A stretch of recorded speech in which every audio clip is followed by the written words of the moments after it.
Hey there, welcome back. I am, as you can see right down there, Christopher Harrison. That is Chris Johnson. And we're just about to start with Module 2 here, list sites and all that good stuff. But for those of you who were watching just a couple of minutes ago, you'll notice that we did have one small little challenge with our prior demo. So what I want to do is I want to go back, fix that, or actually not even fix it. Just simply show that, hey, it did in fact work. And then we'll pick it up with Module 2 from there. So if you want to go back to my demo system here, honestly, here's all that I did. We went to break, I hit refresh, and it worked. So thank you for calling the help desk. Have you tried turning it off, turning it back on again? And it worked. So who knows? Yeah. It's one of those little gremlins that happens. I think maybe clicking around too quick or something like that. Who knows? I think that might have been it. I think I might have just been, yay, I'm doing a demo, and just hit activate twice. Yeah, it's the same. Yeah. It's the same solution. It's the same system. We didn't do anything sort of sneaky, No. up our sleeves or anything like Nope. that. This is it. Like literally, all I did was I just simply hit refresh. But in any event, so picking up where we left off here. So here's our little site, and so there it is. And now what I'm going to do is I'm just going to hit home here, just to go back to our little home environment. And right up at the top, I'm going to hit page and edit. And let me hit insert, and then let me zoom in here real quick, because you're going to notice that we've got two little buttons there for our parts. That you're going to notice that we've got web parts and we've got app parts. So if you are developing an app part, you'll notice you'll be able to choose that from there. In our case, we've got a web part. It's a visual web part, but it's a web part nonetheless. So I'm just going to choose a web part there, and I'm going to go grab my demo web parts, and then you'll notice that there is my Hello World web part. So it's often that group, that the demo web parts group that you added it to. Yep. You tweaked the group there so it shows up in a meaningful spot as opposed to just custom. Exactly. And there's your web part. Nice. Yep, there it is. So just like Chris mentioned, yeah, we updated the UI, so you'll notice that we get our demo web parts, we get our hello web part, and then you'll also notice right over there a demo that will display your name. So I'm going to click add here. Loading. Moving your mouse makes it go faster. There we go.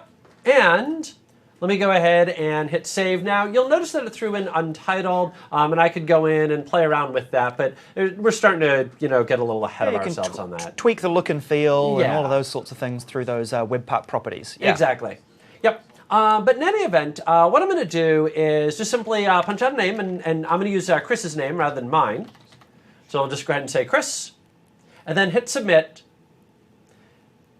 and voila, there is our little Hello World web part. Hello, Nice. Chris. So although it looks ultra basic from the visual angle of this, I think just going back to what we were saying about this was a visual web part deployed in a sandbox solution into a SharePoint farm. Let's say that one more time. So this was a visual web part deployed into a sandbox solution onto our farm.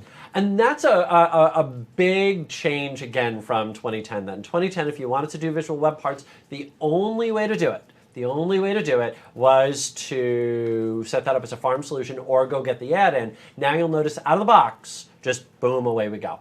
That's cool. All right, and it worked. Yay! All right, let me go back to the slides here. There we go. There we go. Wait for the system. This is the physical version of moving your mouse. Makes it go. Oh, I faster. see. Yeah, it's like it's got Connect or something. Exactly. Exactly. Yes. All right. In any event, let's roll on into Module 2, lists and sites.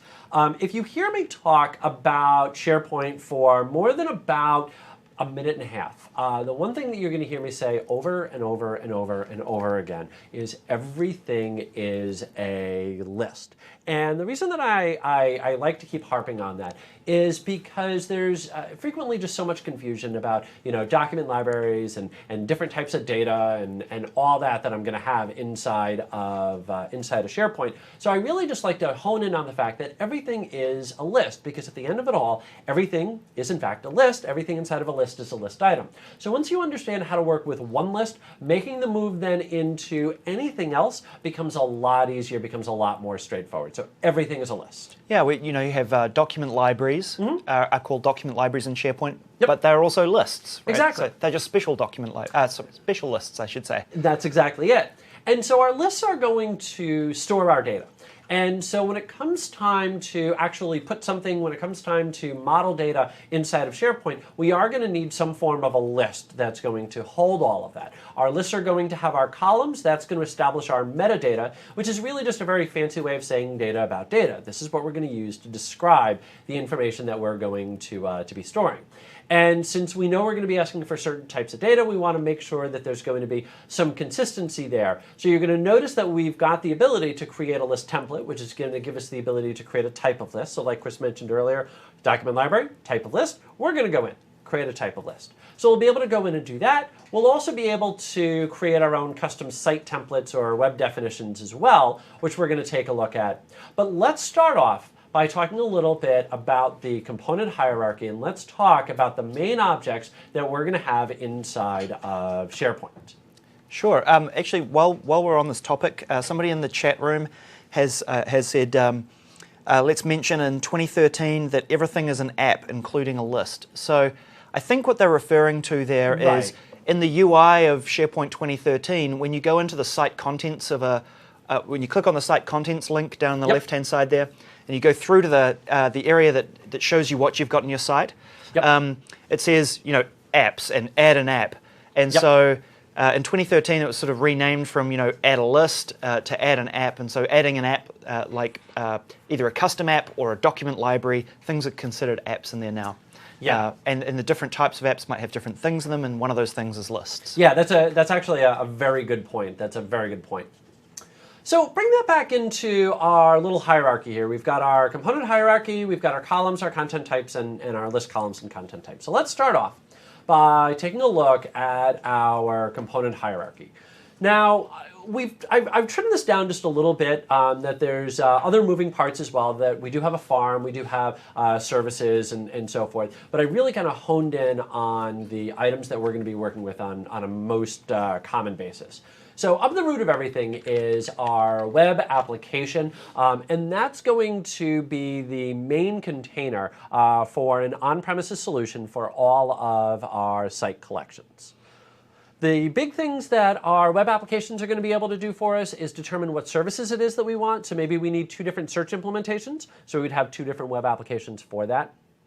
And it's also going to determine the authentication mechanisms that are available. So if I need Forms authentication in one spot and I need Windows and Forms in a different spot, then that's going to be two separate web applications. Yeah, this is kind of, web applications are analogous in the IIS model to, creating a new site, a new web app in IIS. The same as in SharePoint, they map one-to-one. Yep, exactly. Down below that is our site collection. A web application will contain one or more site collections. And sort of like the name implies, a site collection is, wait for it, it is a collection or a container for sites. Now, there's a couple of different things that we're able to do at the site collection level that we're not able to do anywhere else. In particular, we're only able to establish quotas at the site collection level, not down to the site level, not down to the list level. There's also a lot of different search things that can only be done at the site collection level. And then also, if we get a little bit more onto the admin side of things, at the site collection level, we can specify a different content database. So if we've got very large site collections, we've got a large amount of data, and I want to be able to offload that to different databases for performance, I can do that at the site collection level. Yeah, so like you said about authentication is based at the web application level. Site collections map under the hood, they map down to a database that all of that content is going to sit in. And so, for developers, when you're thinking about building a solution, it's nice to have a good high-level view of how things are going to map out and be stored. Yep. Because you don't want to create one site collection necessarily that contains, terabytes of data necessarily. You want to be able to keep an eye on how that's going to map down into a database and the management and so forth of that. Yep. Down below our site collection, or contained inside of our site collection, is one or more sites. And sites provide the structure for our environment.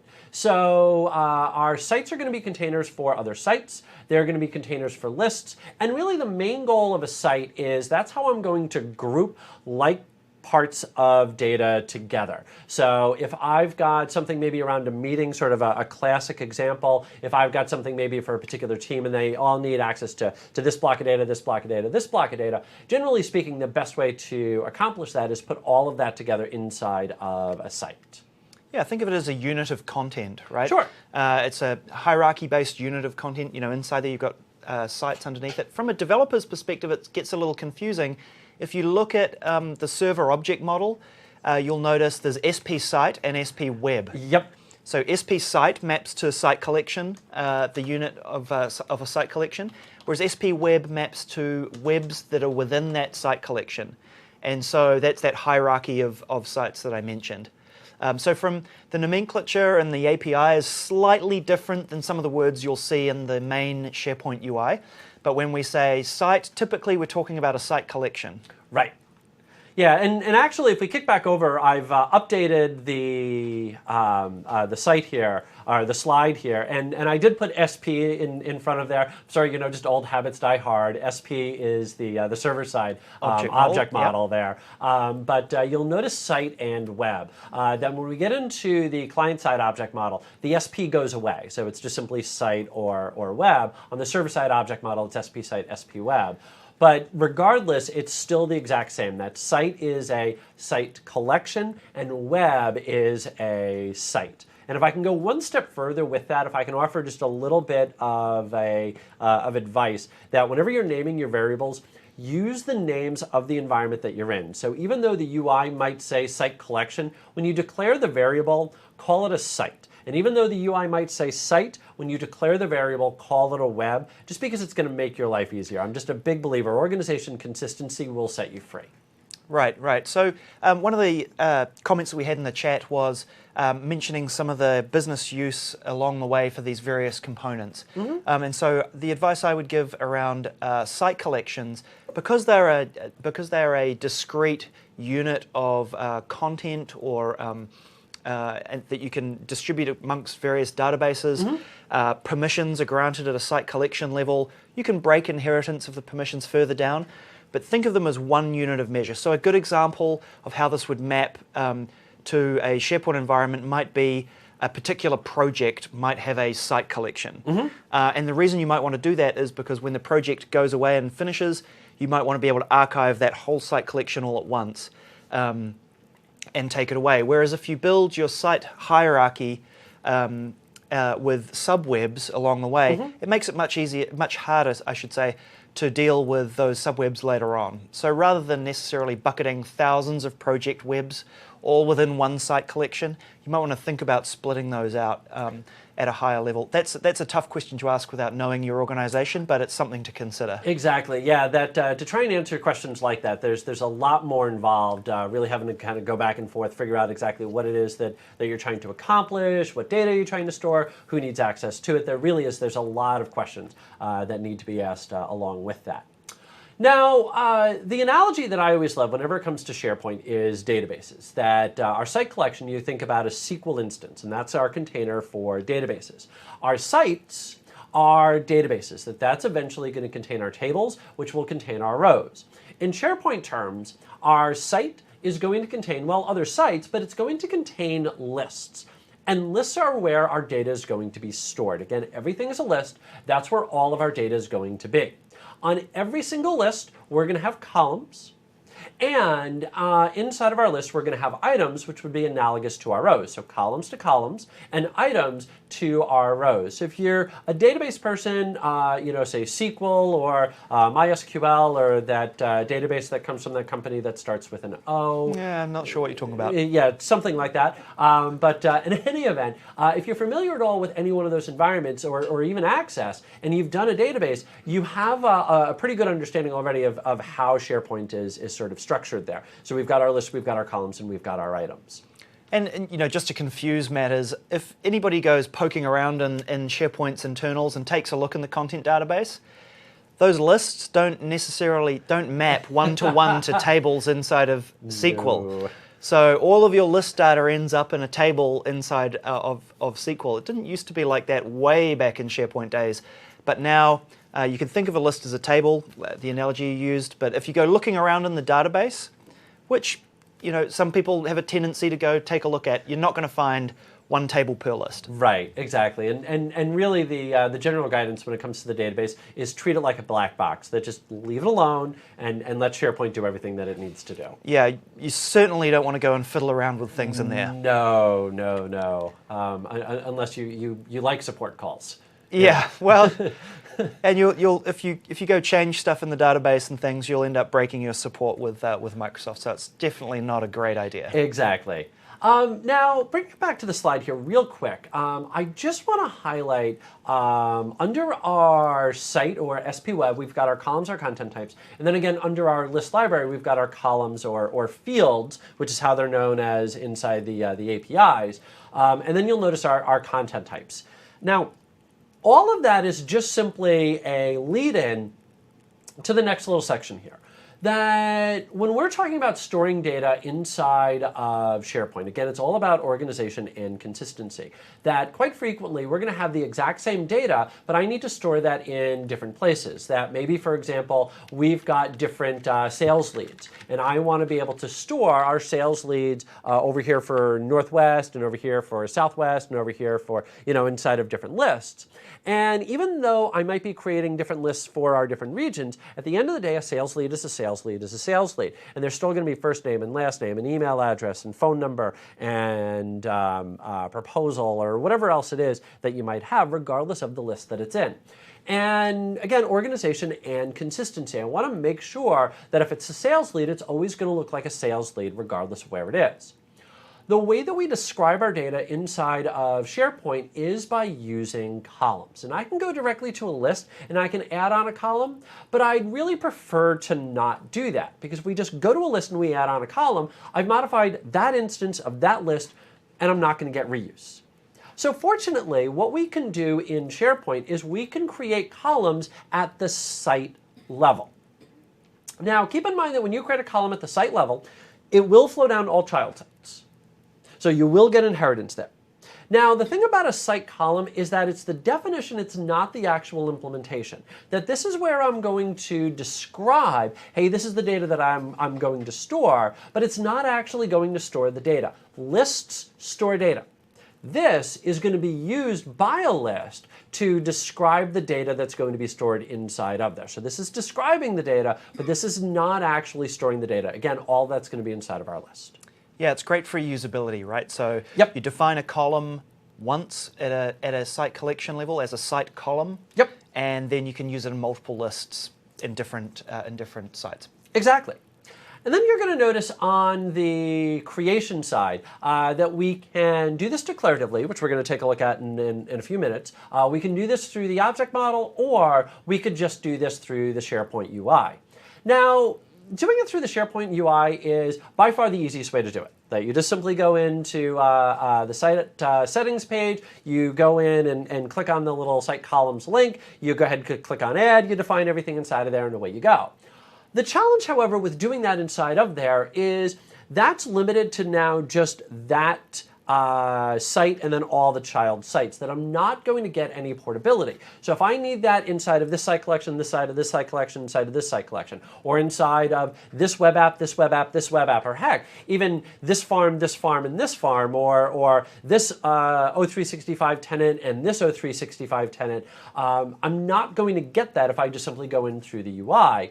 This is where doing this declaratively comes into play, that let's ball this up, put this into a solution, and now we get reuse, now we get portability. Now I can take that and use that in a lot of different locations. Yeah, and also, obviously from a developer's perspective, managing the code and the application lifecycle of that code is really important as well. So if you just define a site column through the UI of the browser, then you're not managing the definition of that column in a file that sits off in a source code repository, for example. Yep. So from a dev perspective, it's often nice to get those definitions out into your solution in Visual Studio using the same source control system that you'd use for other projects and so forth, and have that all nicely managed and version controlled. Yep, exactly. All right.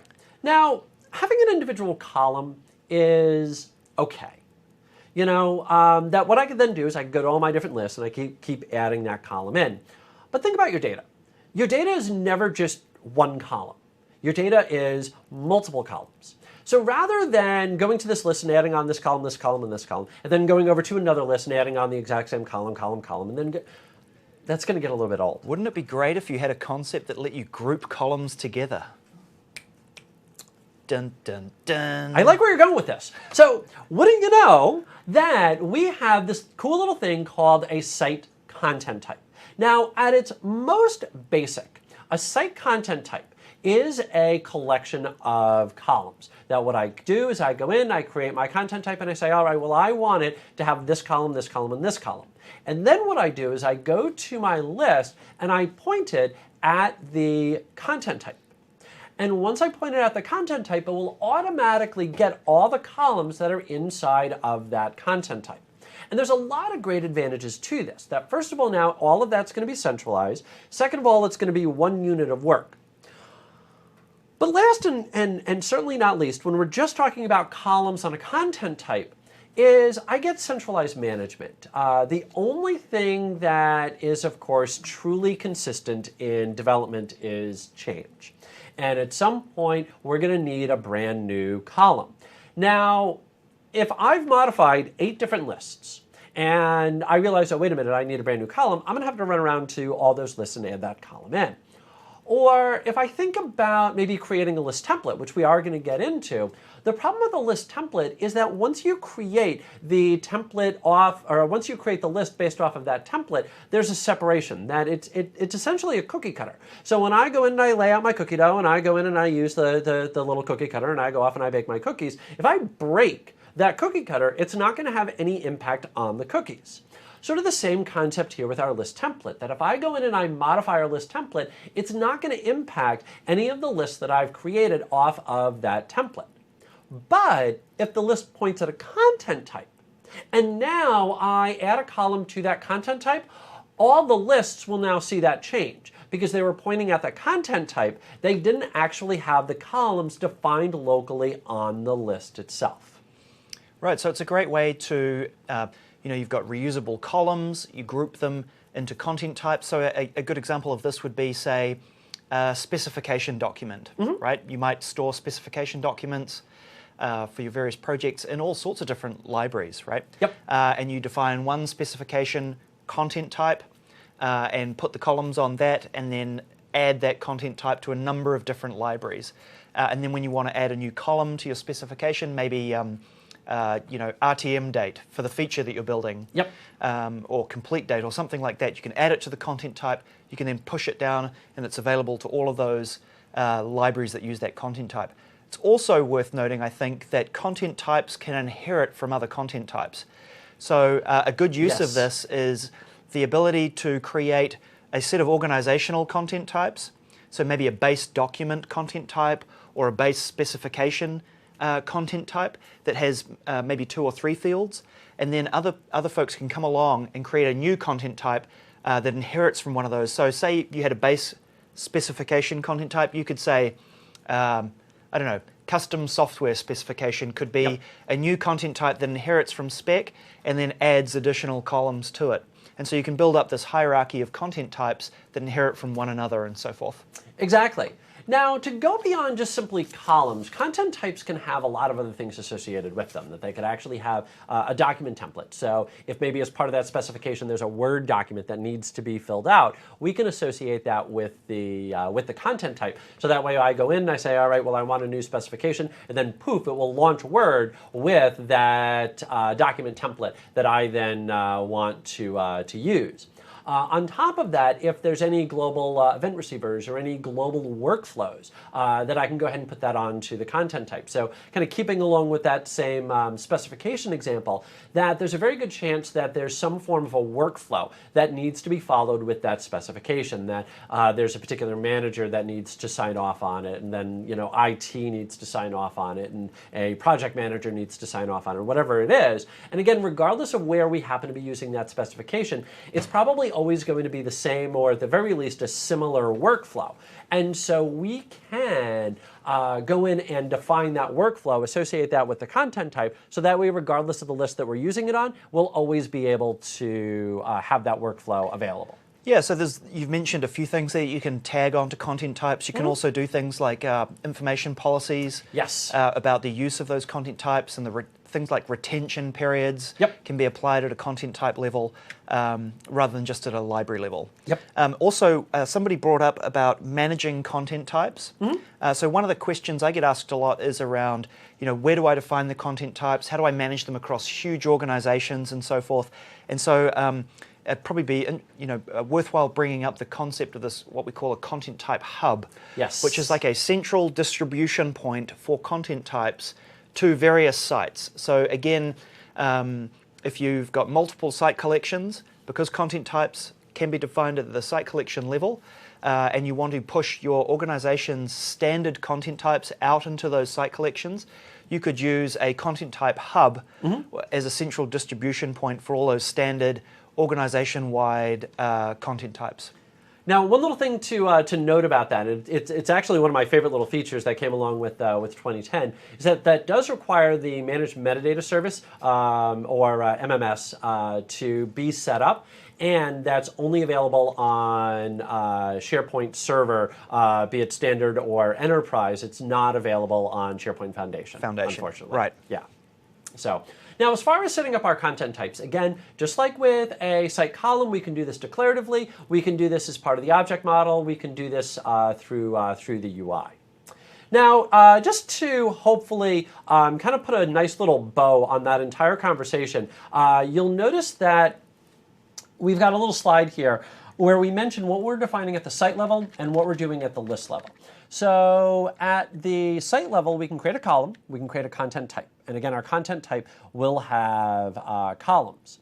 So we can, at the list, point to a site column. But keep in mind that if we do that, we're modifying the list. So if we've got 5 different lists that we all need the exact same, I don't want to run around and keep adding in the site column to each one of those. Let's do it one time, put it into the content type, and then when I go into my list and I say, here, use this content type, it will then pull down all of those columns. That's right, yeah. Okay, so without any further delay, let's go in and take a look at setting up our site columns and our content types. Okay.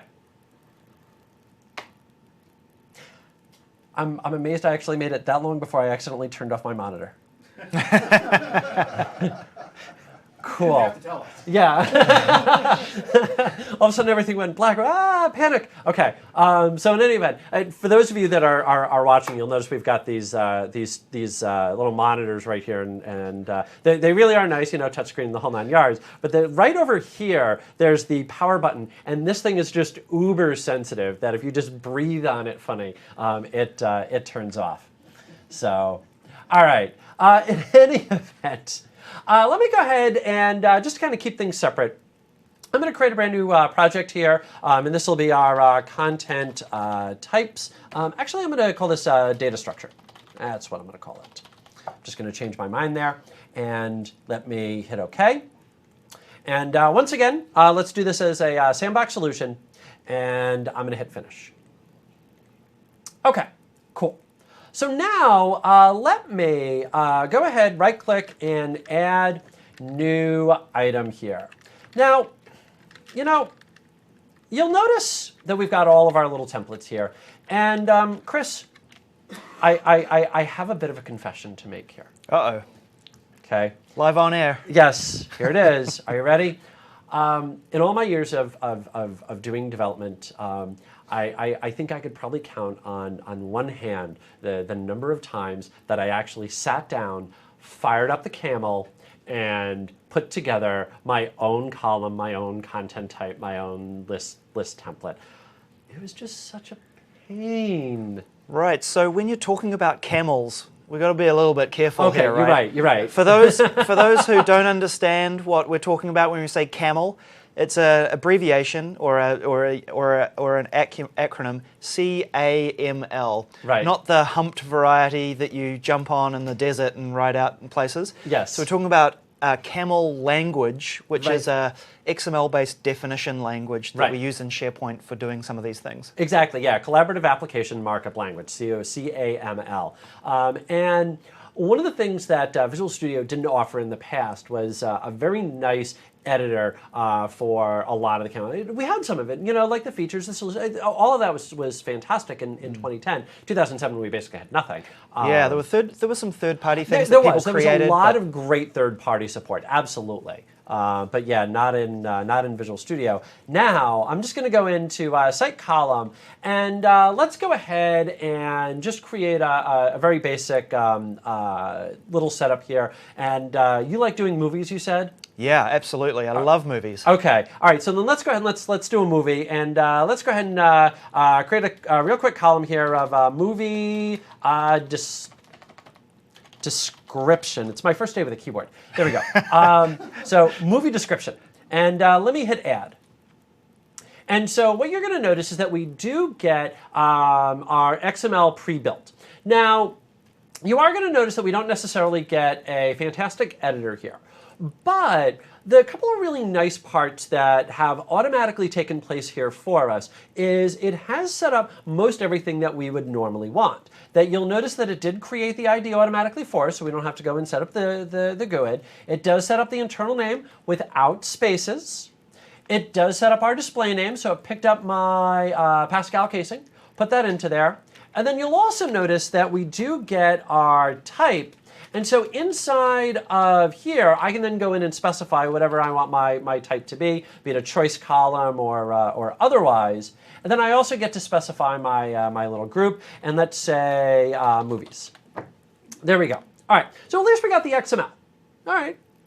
That's great if you know what all the attributes are. You get a base template there that you can see, and then you can fiddle with the different, the names and the group and that sort of thing. Yep. So. But let's take a look at the really cool one here. I'm going to right-click, and I'm going to say Add, and I'm going to say New Item, and let's go ahead and grab our content type, and this is going to be our movie. Movie. There we go. And let's go ahead and hit Add. And, oh, will you look at this? That's a wizard. That is a wizard. One of the things that Chris mentioned earlier is the ability to do inheritance. So we might have kind of our base specification, and then we might have different types for, say, SharePoint or for MVC or for whatever else it is that you might be building. And we're going to go in and create our one base and then go in and inherit. And so whenever we create a content type, we can go in and do our inheritance. Now, first of all, if you're doing this through the UI, it's very straightforward. You go in, you say, I want a new content type, you choose the content type, and away you go. If you're doing this through the camel, which is what we're doing right here, this gets a little bit trickier. Because what you need is the content type ID. That the way that a content type ID is built is it's based off of everything that it inherits from. So you've got the initial code, so say 0, 1 in the case of an item, and then a couple of zeros, and then the GUID for whatever custom one it is that you created, and then 2 zeros, and then the GUID for the next one, and then 2 zeros, and then the GUID for the next one. And after a while, having to track all that down and put all that together, it winds up being about, there we go, we'll actually stay in frame there, it winds up being about that long. And that really just becomes tedious. And so fortunately, one of the big things that this little wizard will do for us, it will not only set up the inheritance, but it will set up the ID automatically for us. So that way we don't actually have to go into our site settings, pull up the prior content type, look up inside the URL, and go find the ID inside of there. This just does it for us. Yeah, it does a lot of that heavy lifting, right? That you'd have to go digging around and finding those IDs and then trying to handcraft it and then hoping that you'd got it right and all of those sorts of things. Exactly. So let me go ahead and just leave that with item. We'll kind of keep it relatively straightforward. And then let's hit finish. So item is, that's kind of like the base level content type, right? It's effectively just the definition for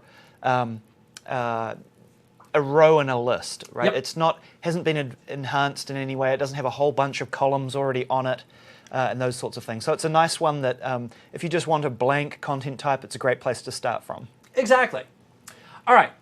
So, you know, I got to tell you, when I was your age, we didn't have cool little UIs like this. You had gravel for breakfast, and you didn't have shoes, and you didn't have a nice wizard either, huh? Exactly. Nice. So what you're going to notice right here is that I get an awesome UI that I can now use to choose all of the columns that I want inside of my content type. Isn't that just fantastic? So much easier. Yes, exactly. So I get to go in and choose whatever item it is that I might want. So let's, where's my description? Where was I? I'm just kind of, just paging down aimlessly there. Come here. Let's just...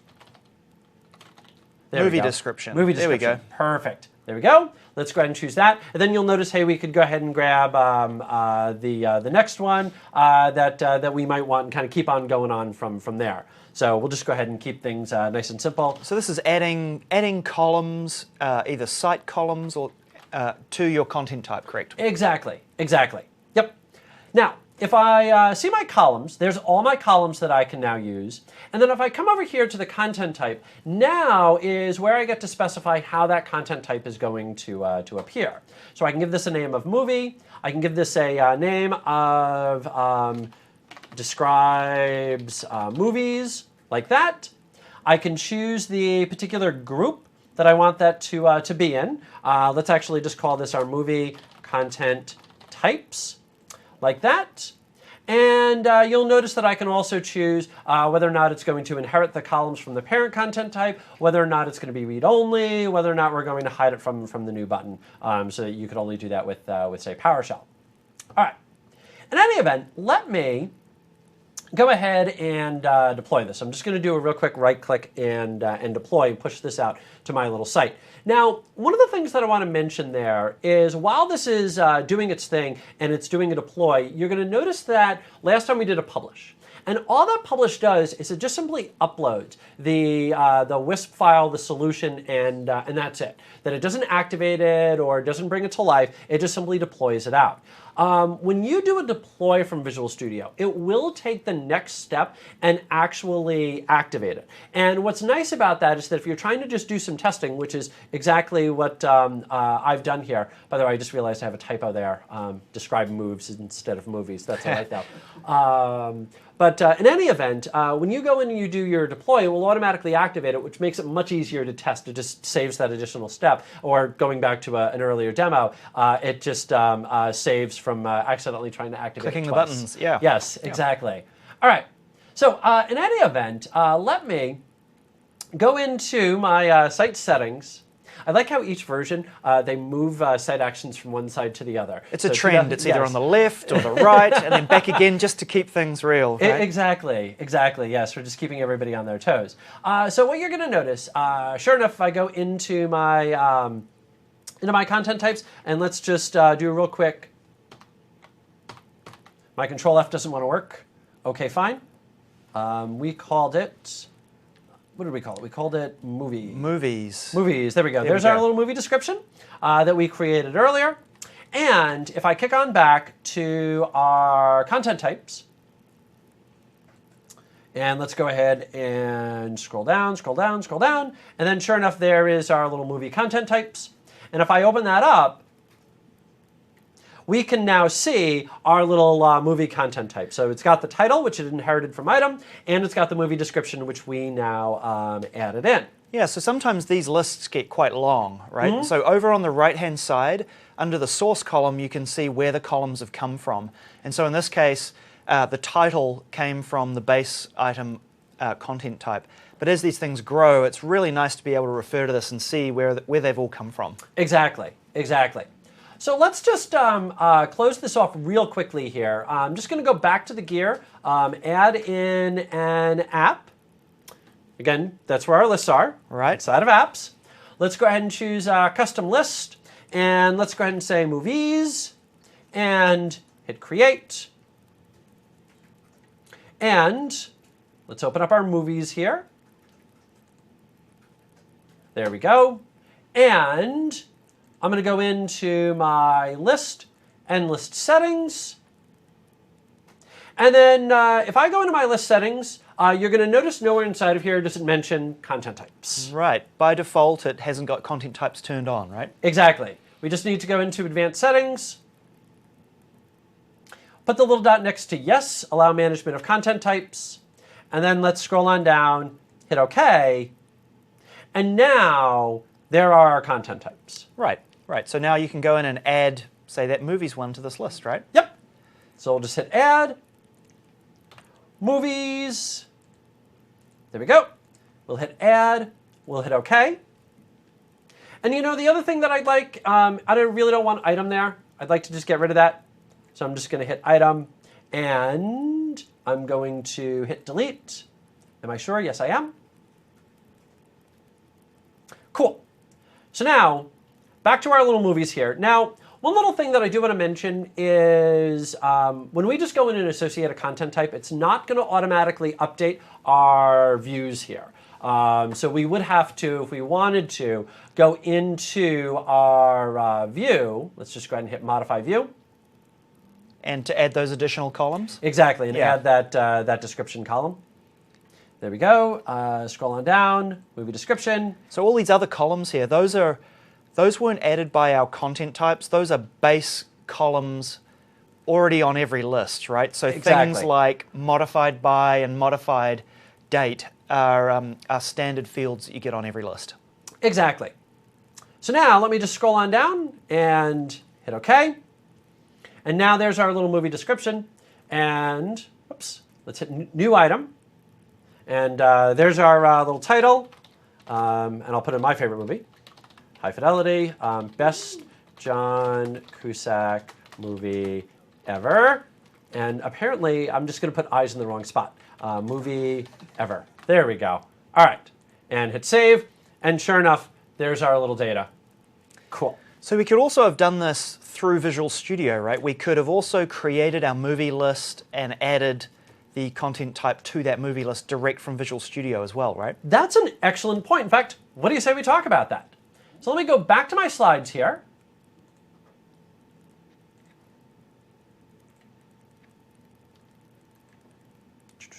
There we go. Wait for this to come up. Move your mouse. Yes, there we go. All right, I'm not going to dance. All right.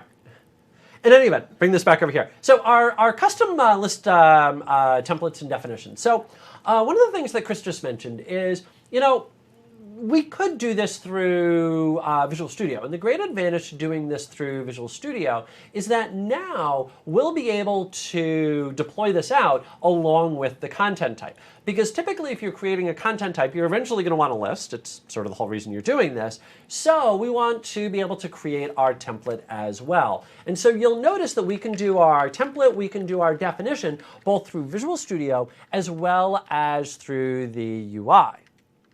Now, if we do this through Visual Studio, and in particular, if we do this declaratively, there are going to be a couple little files and items that need to be created. We're going to need our feature file. We're going to need the manifest, which is going to describe the overall kind of just basics of, hey, this is our list, this is going to be the name, things like that. And we're going to have our schema. And our schema is going to be used to describe our data structure. So all the different views, all the different columns or fields. And by the way, let's highlight this real quick here. Going back to our conversation about site web, site collection, site, it's columns in the UI, it's fields when you're doing it declaratively or programmatically. Now, again, there's a designer. It makes it so much easier to configure and add these things and pull all that ugly XML together. A designer. I'm so happy. Okay, so let's go back to my demo system here.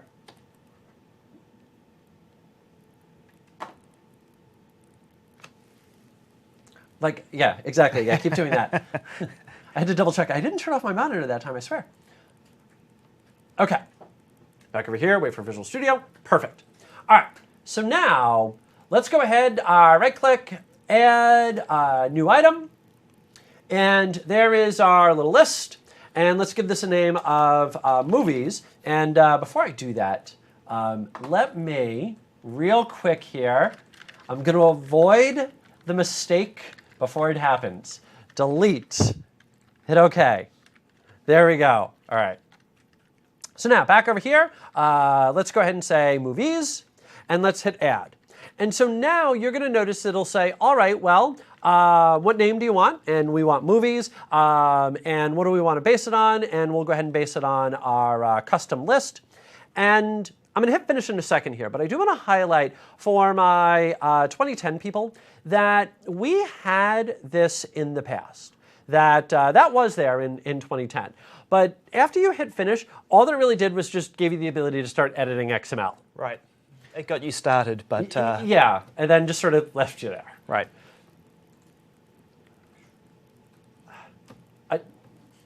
A designer. So much easier. So now we're not just left with XML and a schema that you have to learn and you have to handcraft it all, right? But now we get a nice sort of UI over the top that we can fiddle around with and tweak without necessarily having to learn all that stuff. Exactly. Although you can still get to all the underlying stuff. Yes. If you still want to jump into the XML and make tweaks on your own. Exactly. Exactly. Yeah. So if you still truly want to do it, you can. In my case, I'm going to go ahead and click on content types there. And you'll notice right there, click to add. And if I scroll on down, there is our movie. Now, I want to highlight that, yes, we've already deployed movie. But this is pulling it from Visual Studio. So it's actually smart enough to realize, hey, look, there's a content type over here. We might want to use that content type. So it is making that available, even if I hadn't actually deployed it out yet. Gotcha. OK. And on our item, let's go ahead and delete that. On our folder, let's go ahead and delete that. So all we have is just simply movie. That's all I want. So by removing the folder, just so people are aware, yeah. It shows up in this designer, but when you go into a SharePoint list and you go up into the top left on the ribbon there, and you can create new folders and say a document library. If you don't want to have people be able to create new folders, then you can get rid of it here, and it will get rid of it off the list. Yep, that's exactly it. Okay, so now let me hit OK, and voila, now I've got my title and I've got my movie description. Now, you'll notice that, and now I'm sort of wishing that I would have left the list up, but I'll go back and highlight it again in just a moment. What you're going to notice is that I'm creating a template here, and this is going to be used to create brand new movie lists, and this is going to be based off of that content type. At the end of the day, my list still needs to have columns associated with it. And so what you'll notice inside the UI right here is that it is still listing off my columns, because the columns need to be there. But where those columns are coming from is they're coming from my content type. So again, if I go back to my content type and I update that, that will then be reflected inside of here. Okay, so now you're going to notice that I've got views. So if I decide that I want to add in or tweak or modify my views, I can do that. So you'll notice that over here, there's all my different columns. It automatically grabbed my title, my movie description for me when I added in that content type. And if I decide, hey, there's a couple of other items that I want in there, maybe a created by, I could go ahead and bring over the created by as well and add that into my default all items view. So the all items view is what you see when you first go to the list, right? Yep. And then you've added the created by column, so that's what shows up when you hit that view. Henrik in the chat asked about this and wanted to know how to configure views, so I hope that's answered his question. Yep. And if you wanted a brand new view, just simply add new view. I'm just going to real quick just simply say Wibble. And on my Wibble view, now I could go in and start creating everything inside of there. Excellent. Okay. And by the way, if you stick 2 pencils up your nose and just keep saying Wibble, it won't get you out of the army. Okay. Or out of SharePoint development. Or out of SharePoint development. Exactly. All right. In any event, there's probably 4 people that got that reference. And none of them are in this room.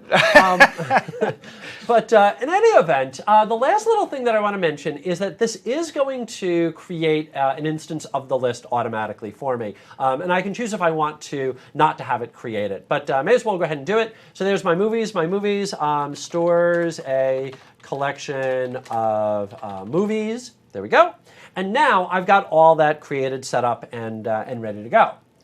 So with that, let's go ahead, right-click, deploy. And with blinding speed and amazing accuracy, it will then deploy that out. And let me go back home.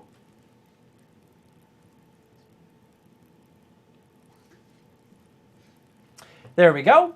And so now you're going to notice recent, because we just created it. There's my little movies. And I'm going to click movies. And you'll notice that there's my title. There's my movie description. And there's my created by. That was the view that we just created.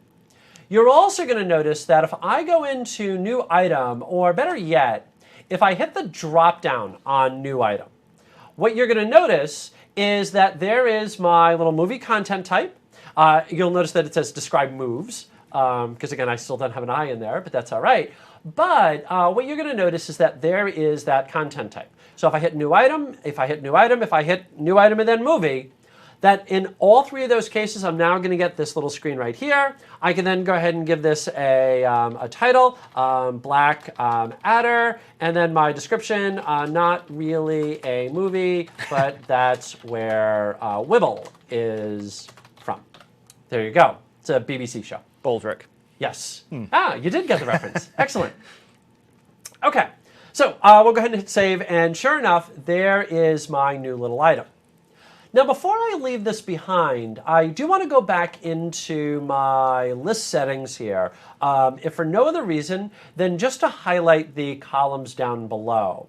And so what you'll notice is we've got the things like created and modified, created by, modified by, and that's just SharePoint stuff. But the part that we added in was that right there, which is our movie description and our title. And you'll notice the used in, and that's telling us where those came from. So in this case, it came from our movie content type. Yep. So you've got your description, you've got your title that's come through from that's inherited from item, and then you've added it to this list, and those get pushed down as columns. Yep. There it is. Got it. Cool. All right. We'll go back to our slides here. Minimize, bring that back up. Somebody actually pointed out, could you tell us the specs of the dev machine that you're using in this demo, because they're surprised at how fast something's ready after you deploy. Do you know off the top of your head? So I would say a couple of real quick things to that. That number one, it's now I'm trying to remember. I think it's configured with 16 gigs and 6 cores. So I mean, it's set to really kind of move along. The other thing that I would mention is we're doing sandbox solutions here.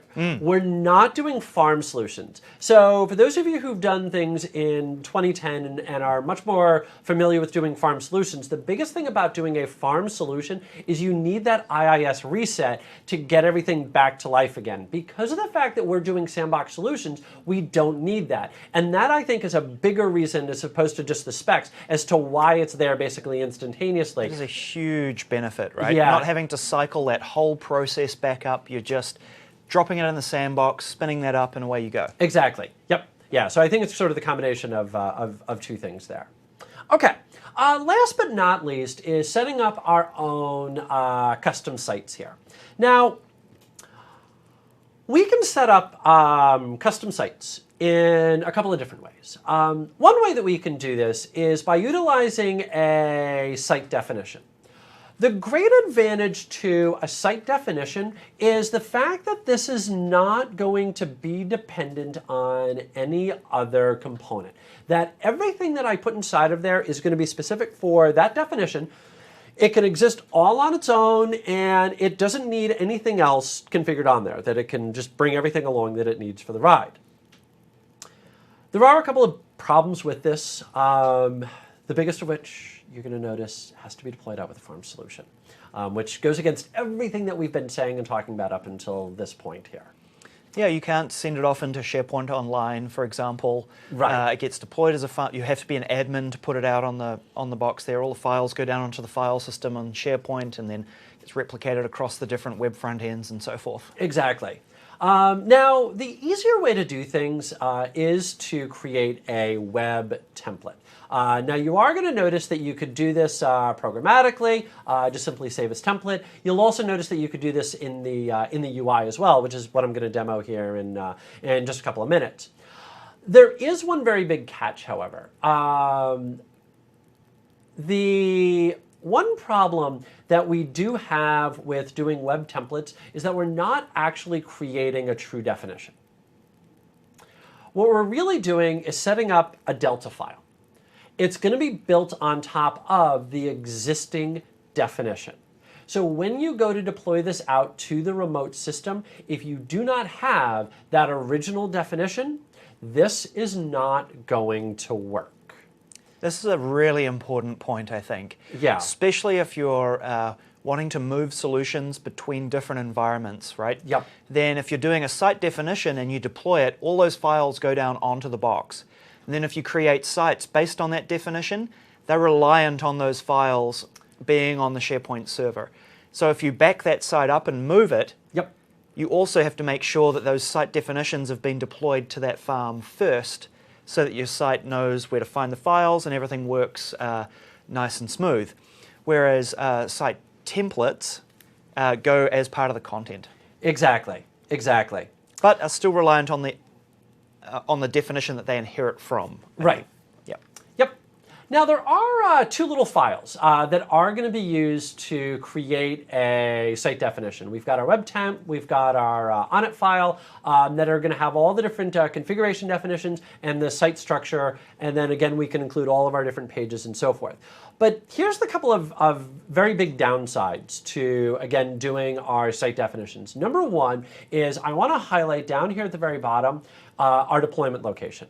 You are going to notice that these need to go out to the, you will notice that these need to go out to the SharePoint root, out to the local file system. So again, they will only work with a farm solution.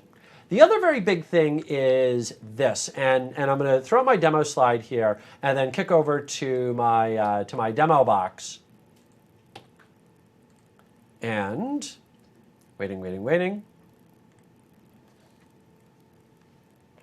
Okay, and let's bring that up, and let's just bring back up Visual Studio here. All right. So what I'm going to do is say add new item, and from inside of here, you're going to notice there's my site definition, and it tells me right away farm solution only. And I'm going to hit add. Where's our wizard? Where's our designer? Unfortunately, we don't have a designer or a wizard here yet. So you will have to go in and modify the XML directly. Now, if we are just going to do this through the browser, which is definitely an easier way to do it, and in my experience, and I'm pretty sure your experience as well, this is the way that honestly most people do it. Definitely. So all I have to do is just go back to my little gear and site settings, and then right in the middle,